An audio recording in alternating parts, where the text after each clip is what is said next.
Hi everybody and welcome to today's webinar, Meeting the Challenges of the Post-Pandemic Manufacturing. I'm Martin Lewis from the Victorian Chapter, and before I begin, just a quick technical check to confirm people can hear me. Please raise a hand. Thank you guys. And remember, there's time at the end for a Q&A, so please jot your questions in the Q&A box on the screen there. There's also going to be a recorded version of today's webinar that will be posted into the closed LinkedIn ASCI group afterwards if you'd like to share your key learnings from today. There's also one CPD point awarded for today, so well done. We have a real treat in store for you today, but before I introduce the keynotes, there's some changes, some news from ASCI to share with you. So if we could have the first slide, please.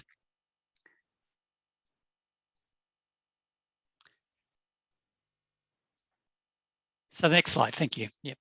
So the ASCI conference is a 3-day event in Western Sydney at the end of July 28th through the 30th. Registrations are still open and tickets are about $2,000. So please think about joining that if you can get up there. It's a very worthwhile event and we obviously want to promote the industry as best we can. Also, if you want to head over to the ASCI website, the Learning tab, you can find some short self-paced courses in all areas of supply chain management, $135 each from our partners at ISM. And lastly, don't forget the What's On event listing on our website for many new webinars posted for June and July from our masterclass series. Now, if you haven't yet got around to registration or you don't know much about it, visit the ASCI website registrations tab to find out how you can be recognised for your career achievements in supply chain management. It's free for ASCI members to be assessed until the end of this month. After that, assessments will be $100 each, and these can be purchased via the ASCI store. Here are some benefits of becoming registered. And next slide, please. As you can see, I've recently successfully registered last month. And from my experience, it's not only worthwhile validation from a personal perspective, it's also important that we promote and professionalise the supply chain industry as a whole. There are 2 steps in becoming registered. First is meeting the eligibility criteria. There's a self-assessment form you can download.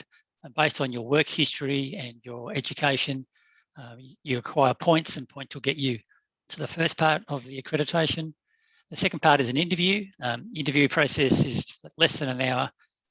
Really, the only homework you need to do is just brush up on your work history, so you remember exactly some of the incidents as if you were going for a job interview. Just read up on that. And the only other thing you need to know is what a rubric means, because Peter Nagel asked some very interesting questions, and one of them is, what is a rubric? Cool. So without any further ado, I'd like to introduce our keynotes today, who are very graciously dialing in from the States. It's about 11 p.m. over there. So thank those guys for their time. Gelnn has more than 35 years of leadership experience in advanced manufacturing and associated supporting automation, business and information systems. Gelnn has contributed to successful design and implementation of solutions across an entire range of the most demanding of industrial environments. Most recently, he has been engaging with manufacturers on the exciting journey associated with digital transformation and the promise of Industry 4.0. He's also a core member of the Steering Committee for QAD Labs initiatives and never tires of collaborating with QAD's manufacturing customers. Stephen has over 30 years of experience in consumer products in food and beverage and software industries. He has assisted consumer products and food beverage companies in developing S&OP strategies, as well as in the implementation of ERP and supply chain systems. Stephen has held several management positions at a leading food manufacturer, from supply chain manager, director of inventory control, to manager of supply chain systems. Stephen has worked in a number of manufacturing industries, but his primary focus has been food and beverage and consumer product industries. He has extensive experience in supply chain and operations planning and is frequently consulted by manufacturing and consulting leaders for his opinions and advice.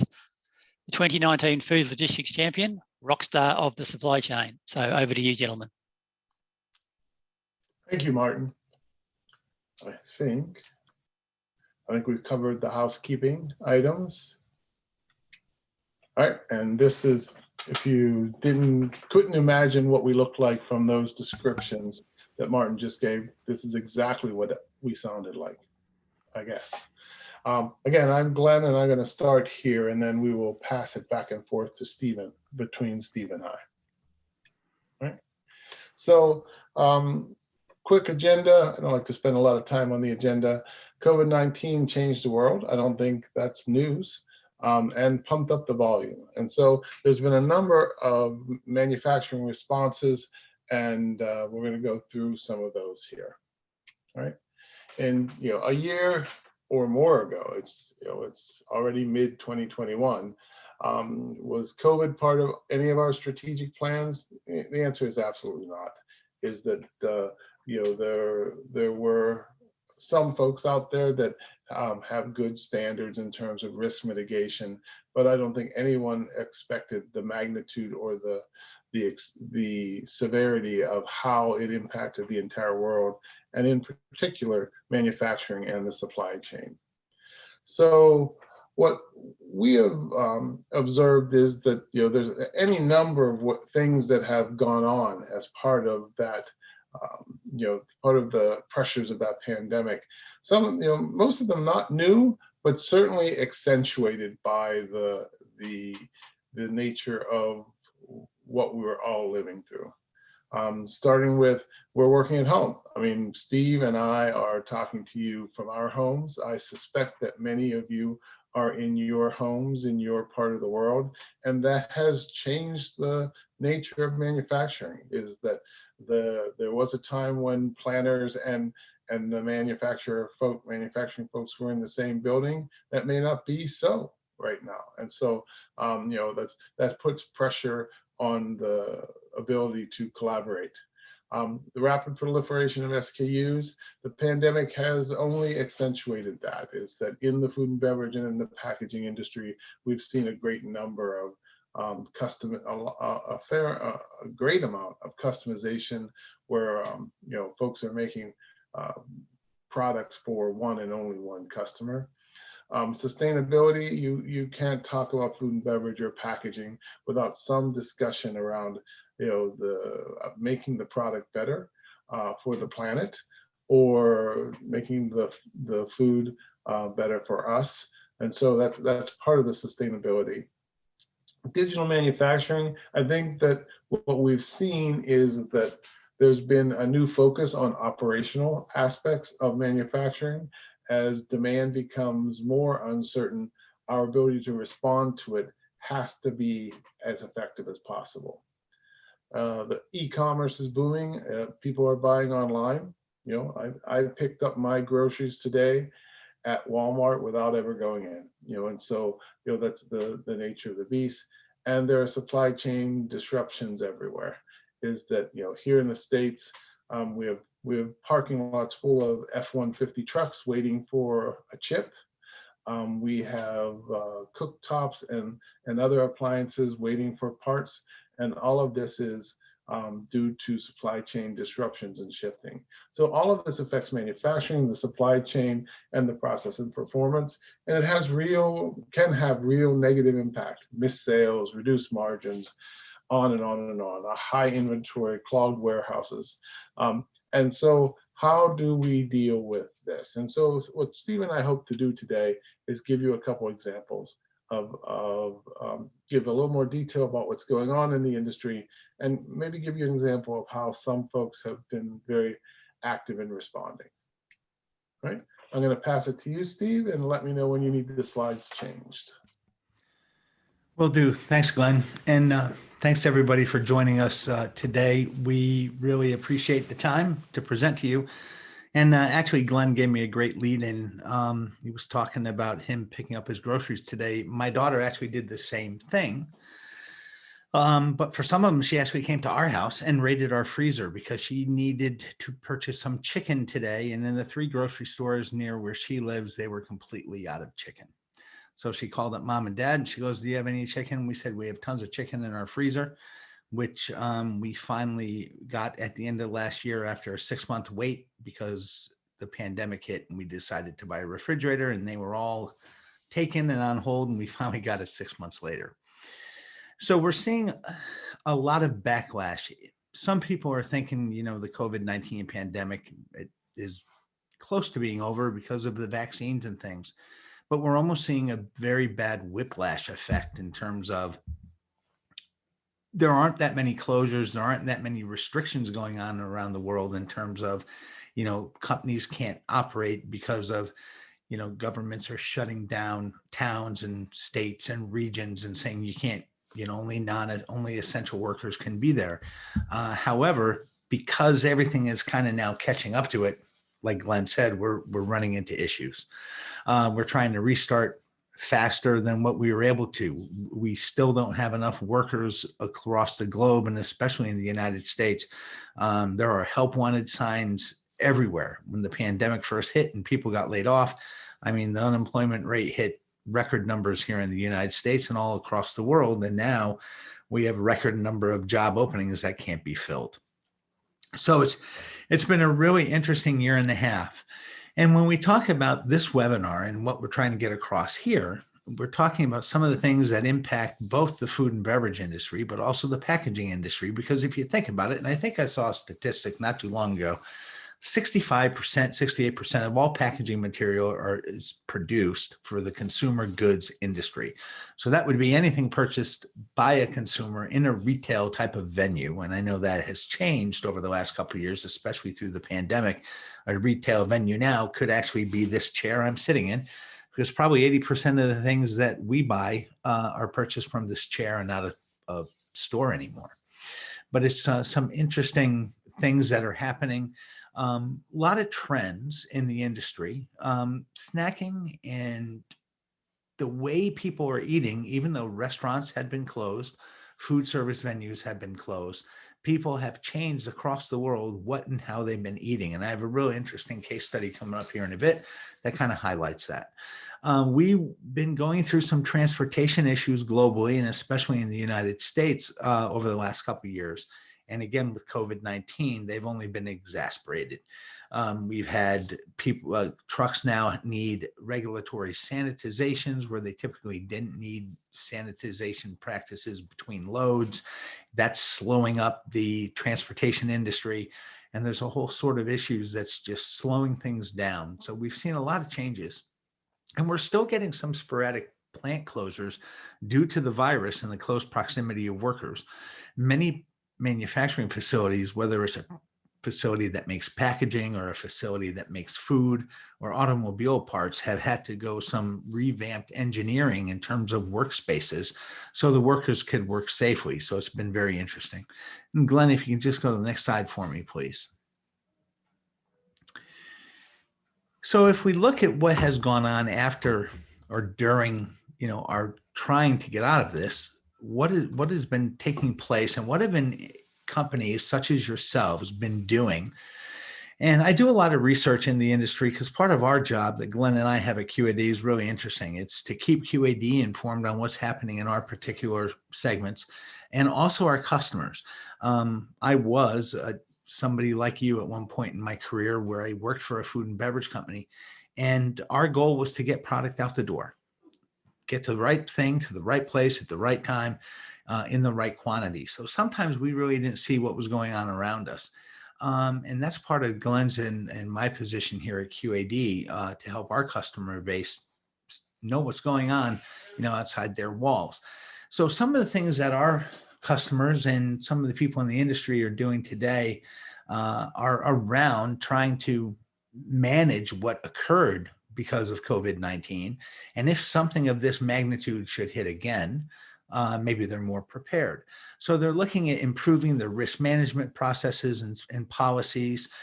In fact, we have, if any of you have gone through or still going through any sort of shutdowns in any way and need to restart, we have a number of operational restart checklists available on the QAD website to help, and they're available to non-QAD customers as well, whether you're in automotive, the wine industry, because the wine industry was affected not only by the pandemic, but in Australia, a year and a half ago, you had fires. We had fires in the West Coast of the US.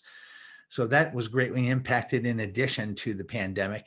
And then we have an operational restart for food and beverage industry, which is a checklist in terms of what you need to have in place when you're restarting operations, because it's a lot more complicated than just throwing the light switch back on and getting back to work. Another things that really went kind of haywire throughout the pandemic is supply chain network design. A lot of manufacturers are looking to see how their networks are constructed. everywhere across the world was impacted by toilet paper. Toilet paper was the number one product in demand. People were selling it here on eBay in the United States for $200 a roll when the shortages first hit. There were manufacturers that were trying to get these products so fast that they actually changed their network on the fly and would deliver right from manufacturing facilities to actual stores in some of the larger cities. Now, what happened is these network designs sometimes are hard coded in their ERP systems, and they were unable to ship until they actually made that switch. So they actually had to reissue a process change. They had to actually change their system. And sometimes there was actually trucks of toilet paper sitting in lots because they couldn't ship it because they weren't able to bypass that network setup. So there's been a lot of systems repair that have been done through the last 16, 18 months. And a lot of people are trying to simplify that network design. They're looking at co-packers, contract manufacturers that they can hire if they get into a situation where they need to make more products. Maybe we add that as part to our network. So in an emergency situation, we can use those people. Another thing that they're getting into, Revitalize, is probably the third time since it started 20 or 25 years ago, sales and operations planning. And what people are now seeing is it's not just something that you put in a drawer and take out and start up. And then when things are great and everything's, everybody's fat, dumb, and happy, they put it back in the drawer and you don't use it anymore. So sales and operations planning isn't really a process. It's not a thing. It's not really, it's not necessarily a software tool, although there are people who sell sales and operation planning software tools. It should be your mindset. It's the way you think. It's the way you think every day of the month, every day of the year. It's when you walk into your facility or you're working from home, collaborating with people. It's the way you operate your business. And more organizations are now saying, you know what? We need to do this all the time, every day and all day, not just when things are tough. So we need to implement this. They're taking a serious look at their forecasting. How do we forecast? And forecasting, not just for finished products, but forecasting all the way through the supply chain, all the way through to their raw materials and their packaging supplies and their key food and ingredients. Because again, and this might be a good topic for another webinar down the road, but is it really a chain? I mean, the supply chain is actually a living and breathing thing. And if you look at the pieces of it, it's actually made up of a bunch of other supply chains. If you look at the distribution network portion of your business and just the distribution network, there could be a number of chains in there that if a link breaks, your network goes down. Manufacturing. Let's say you work for a company that has 7 different manufacturing facilities, and some of those facilities make intermediate products, intermediate pieces of your product across the way. Well, that's a supply chain. Let's say you're a manufacturer that makes confections, and your suppliers, you have to get packaging supplies and you have to get ingredients for those confections like cocoa powder.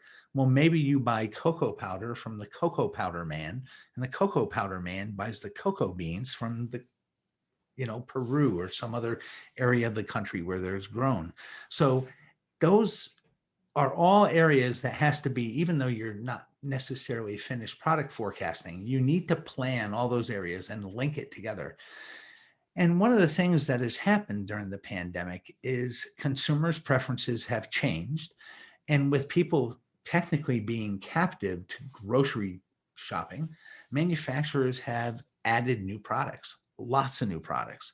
That increases the need for new packaging, different sizes, different styles.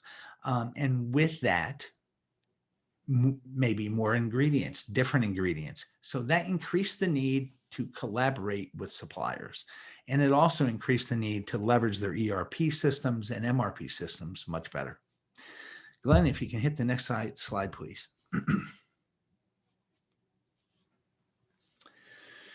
So this is a bit of a busy slide. I'm not going to necessarily walk through the entire thing. But if you think about what your supply chain looks like, what your network looks like, the value chain has greatly increased. It's expanded. Like Glenn said, he went to pick up his groceries, but did not go into the store. He could have had them delivered to his home. He could have had a different service deliver them. He could have had them delivered from his home by one grocery store or through different venues. We can now buy prime rib steaks out of vending machines. So the value chain has increased. So from a manufacturer of whatever materials, whatever products you're making, there's a number of questions that you have to look at when you're dealing with a disruption. And I know we're kind of focusing on COVID-19 during this session, but I mentioned it earlier. What about the fires in Australia? Last year, we had one of our global meetings at QAD in California, and some of our colleagues from Australia were not able to attend because of those fires that impacted the Australian wine business significantly. Well, that was a huge disruption. It disrupted a lot of business in Australia, manufacturers.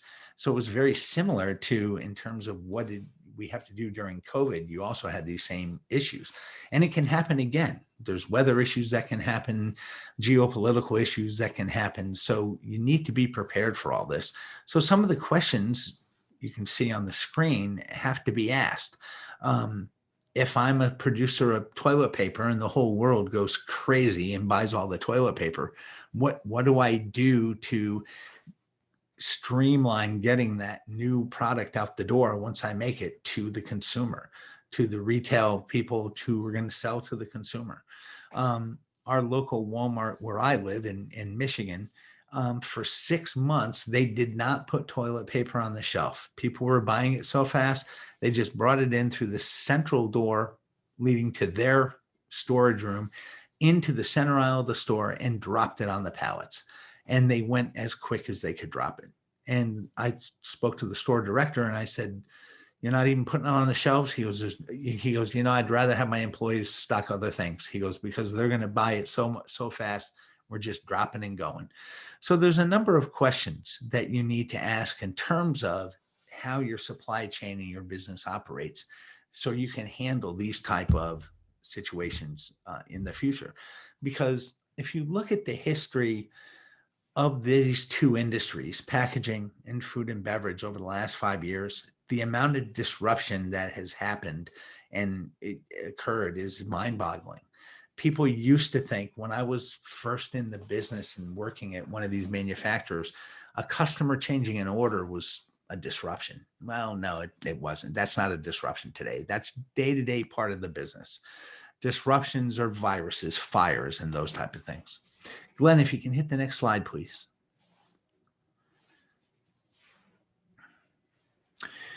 So if you think about it and you look at the previous slide with all those questions that I had, now if you look at the way your supply chain network is designed, we have a number of things. Synchronizing your supply chain is absolutely critical.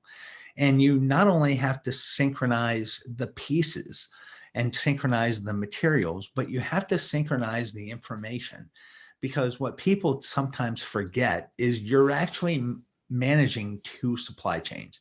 You're managing the physical supply chain of the materials that go from finished products. And you also have to monitor, even though your end of the business might end with the customers and the retailers, you need to know what the consumers are doing as well. So that you need that data. And then that flows all the way back to your procurement process of your suppliers and those supply chains, those underlying supply chains. So you need that information.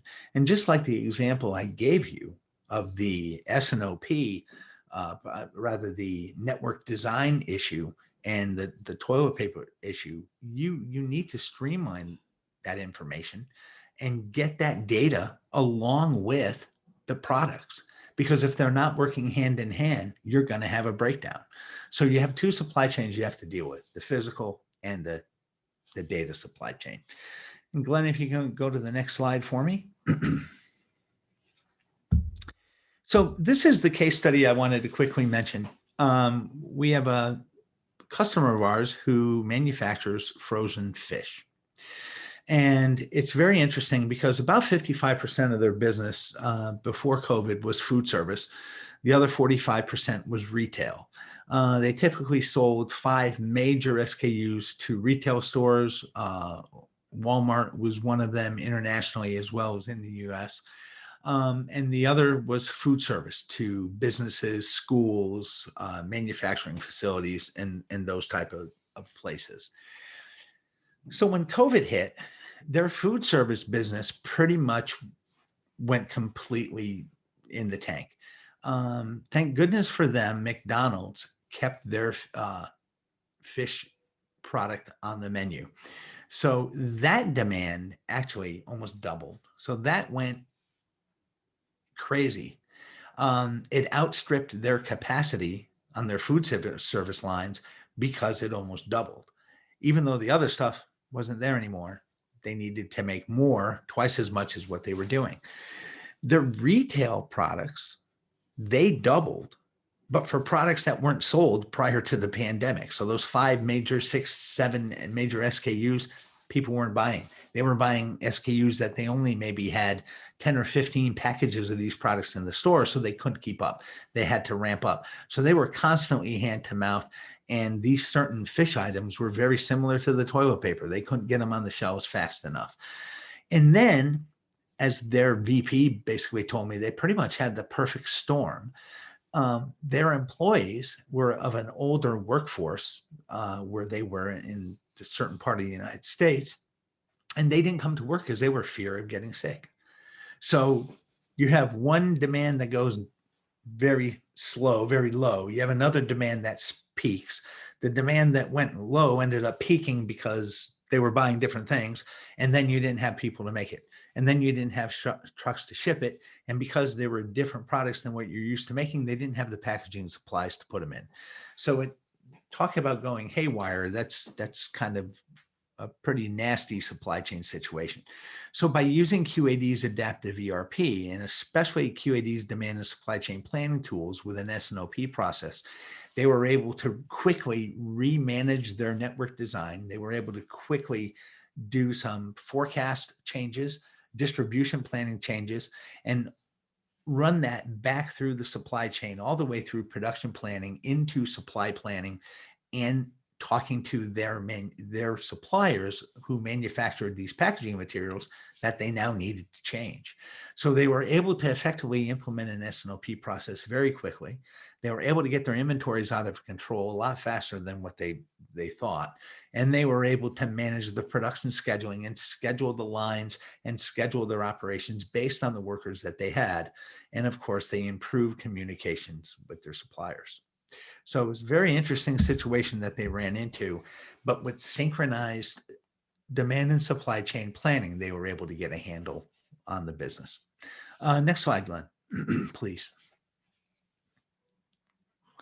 All right. Well, with that, I'm going to throw it back to Glenn. And he's going to start talking about some of the trends on the digital side of manufacturing. Thanks, Steve. Oh, let me make sure I can advance this. There we go. All right. So when we talk about manufacturing, there are, just as Steve covered the supply chain, there are many aspects to a manufacturing enterprise.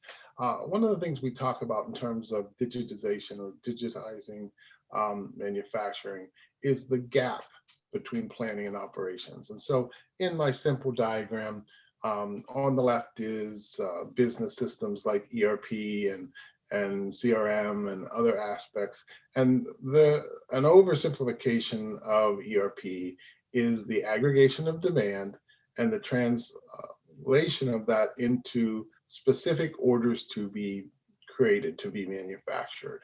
And so that ERP is doing the material planning, it's doing the, it's hopefully considering capacity requirements. And then it passes a set of orders to the individual plants.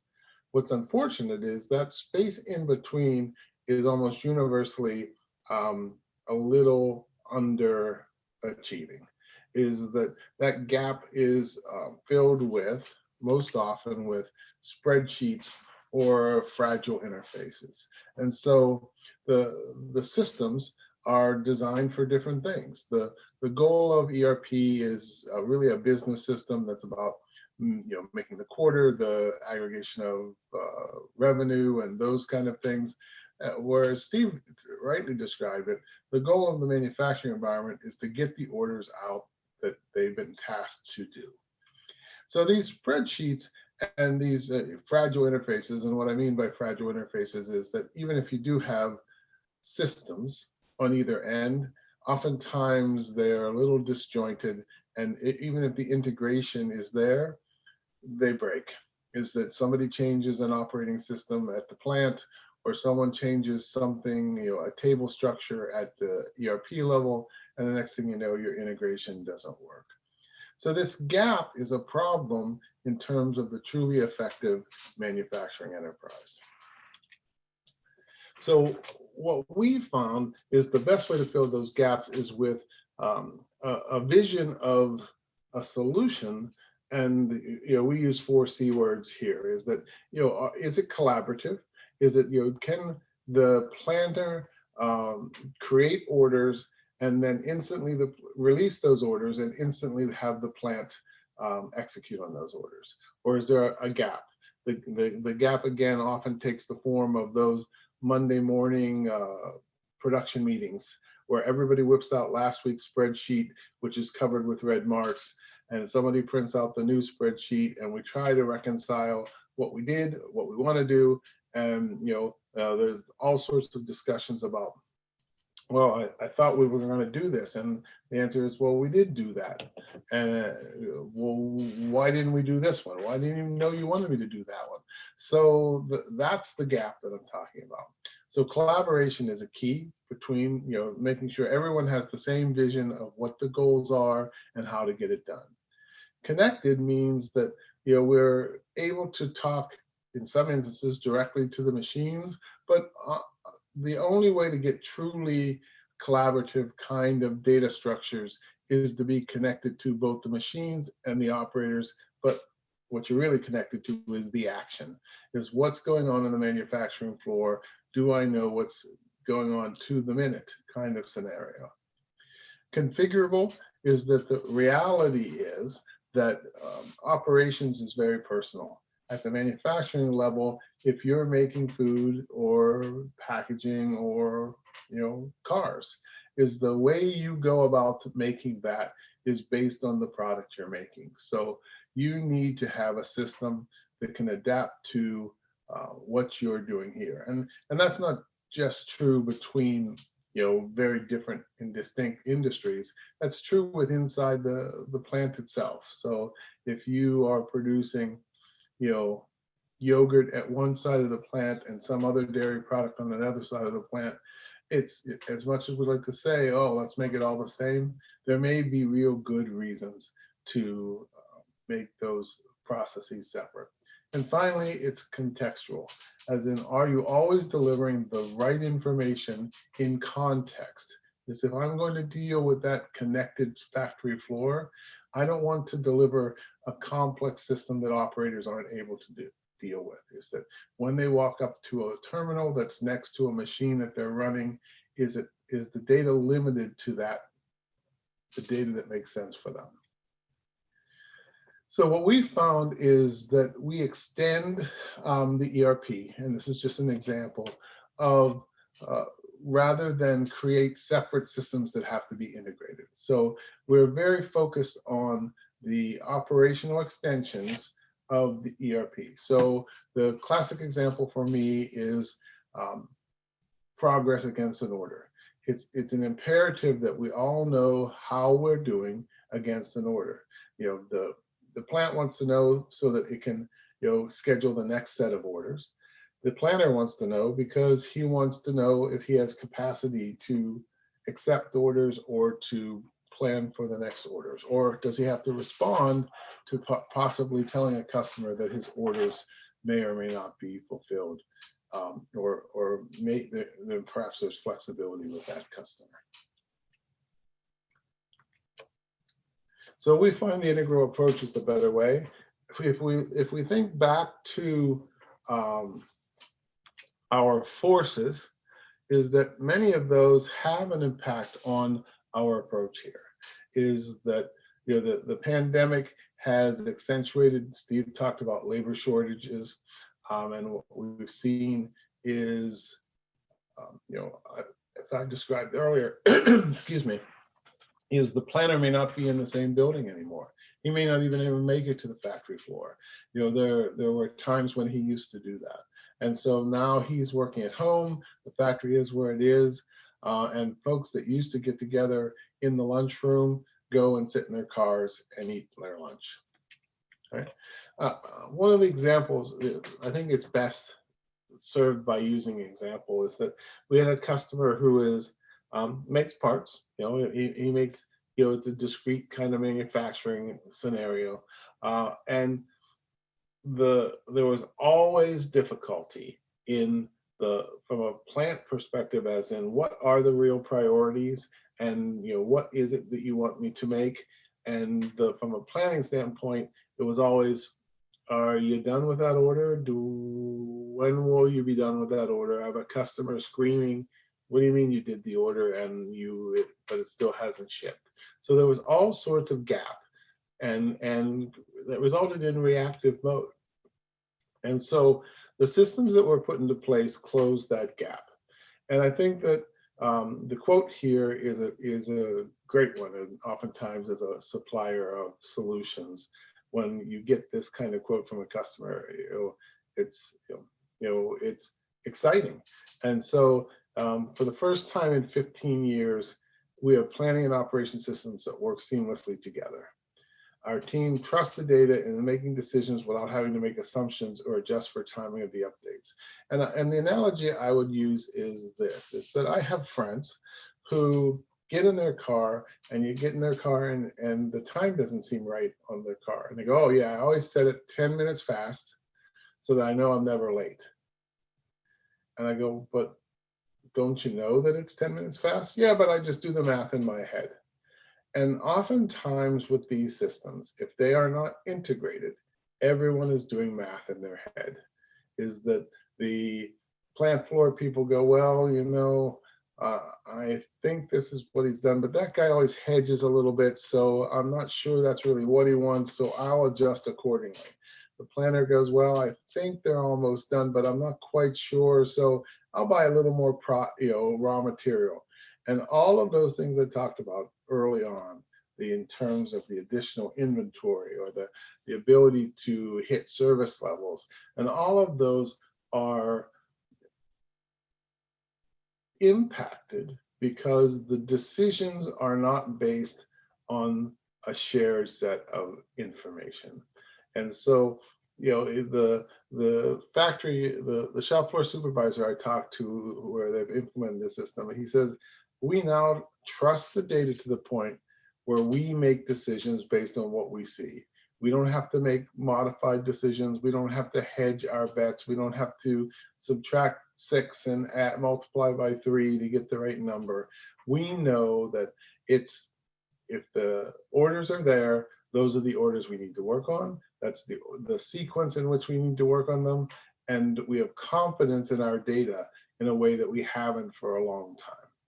And so, that the notion of setting your clock 10 minutes fast so that you're always on time, it results in problems all over the manufacturing floor and the planning floor as well. So the other thing about digital manufacturing at this time, I think we'll go to the summary. All right, Steve, I'm going to ask you to do a quick summary of those first couple of bullets.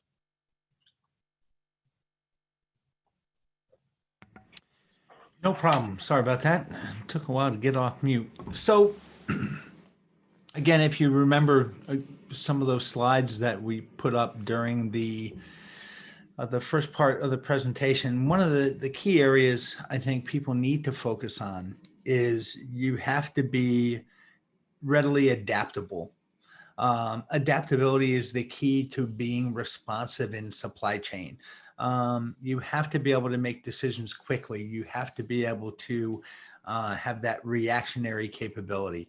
Years past, everybody used to, when I was first in industry out of college, I was a production planner, and I had a boss who was really into the theory of constraints and safety stocks and buffer inventories, and this product needed a 3-week safety stock and this product needed 5-week safety stock, or X amount of, orders covers safety stock. And then over the years, it transformed into just in time. But now with the pandemic, people are thinking, everybody said, hey, that wasn't the right way to go, but maybe there's a mix. So maybe it's just in time with a little bit of buffer. Whatever the result is, you have to be able to do it quickly. You have to be able to meet what's happening in the sustainability drive that's happening across the world. Consumers are looking to buy products from manufacturers that operate under sustainable practices, and that goes all the way back through the packaging. You have to be able to develop products quickly because consumers are fickles. And the interesting thing about this conversation, we're all consumers, which is pretty interesting. So we change our minds quickly. So manufacturers have to be able to adapt to that. They have to be agile. And one word that is starting to come to light throughout the industry now that I like to word is nimble. You have to be able to walk on eggshells and get things done quickly and change on the dime, or else you're just not going to be able to compete. Thanks, Steve. And in terms of manufacturing operations, I think we live in, particularly the food and beverage and packaging industries. The margins are tight. It's a very competitive market space. And so operations is really manufacturing operations is really an important consideration, is that, there is no room within the product to, it's not pharma where manufacturing is kind of an afterthought, and so the connection of what you can sell your product for and what you make it is very, very real in this. And so that has turned the attention of manufacturers in this space even more so to operational kind of activities. And I think what we're seeing as part of that is some of the projects and many projects oftentimes get relatively well down the road, and there's a choice of either doing something or not doing something. And unfortunately, in the past, some of those operational considerations were, we'll look at it again next year kind of scenarios. I think the ROI necessary to make it impact has changed.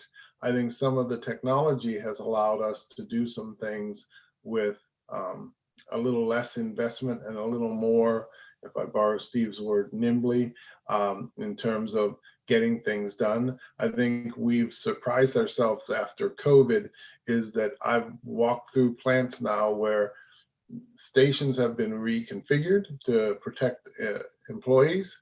I think that processes have been reconsidered to, in that same vein. And I think that's an important thing. I did talk about a great deal about collaboration, and I think that that one version of what's really going on inside the entire enterprise is really an imperative for the transition from spreadsheets and paper and other things that to a more digital manufacturing process. Spreadsheets are wonderful things. If I'm for calculations and considerations and those kind of things, but they're horrendous collaboration tools. Is that as soon as someone has hit save on their computer on a spreadsheet, no one else knows that version of the truth. And ultimately, all of that is geared for better decision making. Am I going to make the right decisions that make my manufacturing enterprise as competitive as possible? So I think that's it for the formal presentation. We've been kind of busy. I don't know if there are any, I don't see any questions in the chat or maybe I'm not looking at the right place. Martin? Yeah, I can't see any questions either. I've got a couple for you, Glenn Okay. and Stephen. I suppose the first one for me is, I suppose on your wider read of what's happening out in the industry, let alone QAD, but the wider space, what processes do you think have been accentuated in the post-pandemic manufacturing world? I can take the first crack at that one if you'd like. I think it actually goes back to one of the things that I highlighted on the slides, and that's sales and operation planning. Sales operation planning is it's a really interesting concept thing, whatever you want to call it. Like I said, I even refer to it as not being a thing. It's more of a mindset.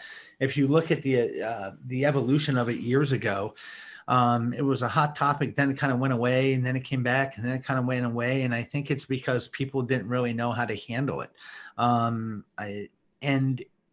through the pandemic, what people are realizing is that you need to, one of the big things of S&OP is options, is being able to have options lined up. You always hear people talk about, are you a glass half full or a glass half empty type of person? Well, those that know me, Glenn being one of the people on this call who know me, I'm a glass half empty type of guy, and my glass has a hole in it. So I don't usually look for a plan B or C. I need a plan G, H, and I. And that's what S&OP is. I think that's one of the processes that has kind of re-evolved during this pandemic, Martin, is that people are saying, I need to have this process. And again, it's not just a thing you can pull out of the drawer. It's a mindset. And I think another thing that people are working on from a supply chain standpoint is the risk management. What if we have to get shut down on a dime, and some of these manufacturers, were shut down immediately by, government officials and said, okay, guys, your doors are closed. People aren't moving. People aren't going to work. And then when they had to phase in again, you couldn't just turn the lights back on. You had to get your suppliers back up and running. Look at these people that, in food and beverage, they had, perishability issues that they had to actually throw raw materials out because they were shut down for more than 1 or 2 days. So those are the two biggest ones I've seen. Cool. Thank you, mate. I got a question here from James. Just in time, do you think it will die? That's a great question. I've been, in manufacturing for, it's scary to think, 40 plus years. And sometimes we create terminology and we get tired of it.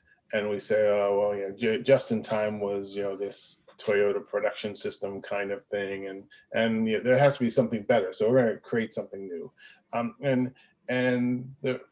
Ultimately, it's service level optimization. Is that you want to produce, the ideal scenario is to produce the part just as a customer can consume it. And we can go back and call it one piece flow or just in time.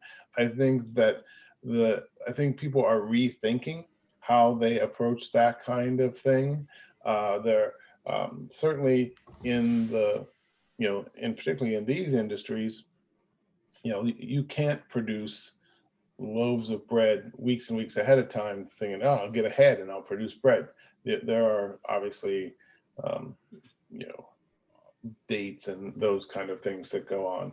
Is that I think that whether you have the best year ever or the most challenging year ever, and we have customers on both sides of that spectrum, I think that the operational effectiveness is the key. And so just in time is your ability to do the things you need to do in the right order is again part of that collaboration. Just in time was always also sort of about managing inventory.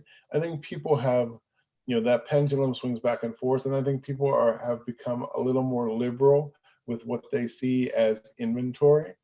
And rather the inventory, not all inventory is bad. I guess that if there are accountants on the phone, then I'm sure they disagree. But from a manufacturing standpoint, there's just a little, if it's the right inventory, it can be a big help.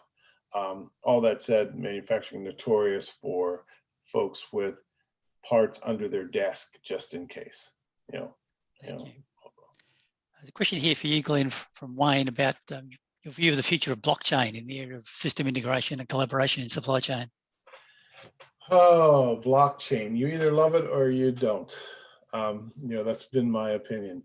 I think that it's there's the jury's still out. I mean, most recently there's been a number of ransomware cases here in the States that have put some shade onto, is blockchain really secure?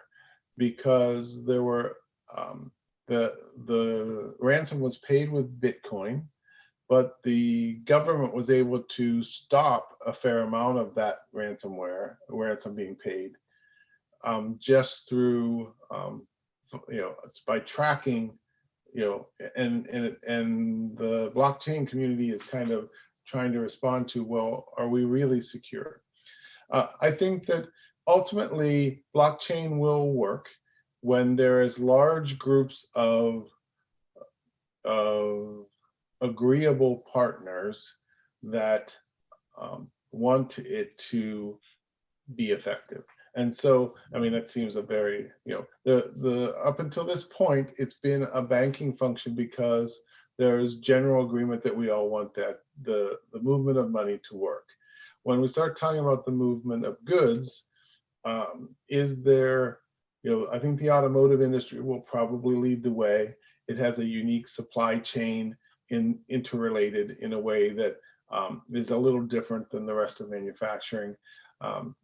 I don't know that if, Glenn Graney's personal opinion is, I don't know that we're quite ready for blockchain. I mean, there's discussions about it in the cold chain and other aspects, but it protects the status of data as you know it.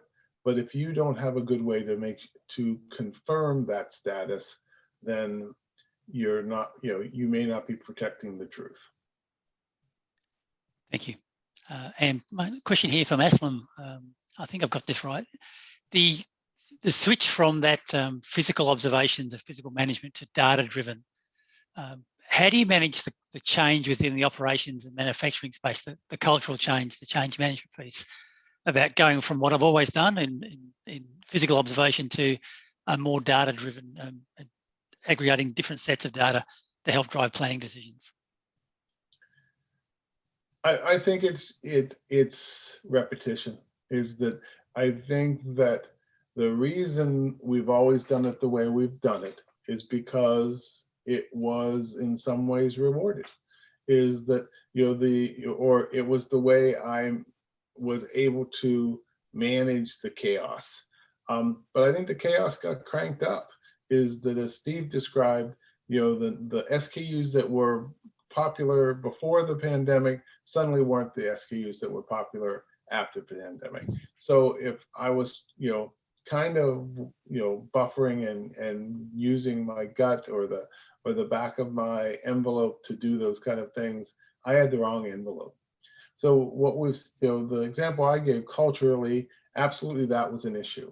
And it took a period of time for them to see that, this is true, is that those Monday production morning meetings were suddenly completely different. Is that I wasn't spending an hour and a half reconciling my spreadsheet. We were pretty much on the same page, and we talked about the set of Delta orders or some priorities that were the right things to talk about. So I think people are, I give, Stephen is half empty glass with a hole in it. I'm a half full guy. I always seem to have enough to drink. Indeed. Thank you, guys. I think we'll end it there. Thank you so much for your time, Glenn and Stephen, especially given the time of night it is over there. It's approaching midnight for you guys. So thank you so much for your time. For the rest of the members, thank you for joining today, and hoping you enjoyed the webinar. Obviously, head over to the LinkedIn ASCI closed chat if you want to ask any more questions or get a copy of the recording.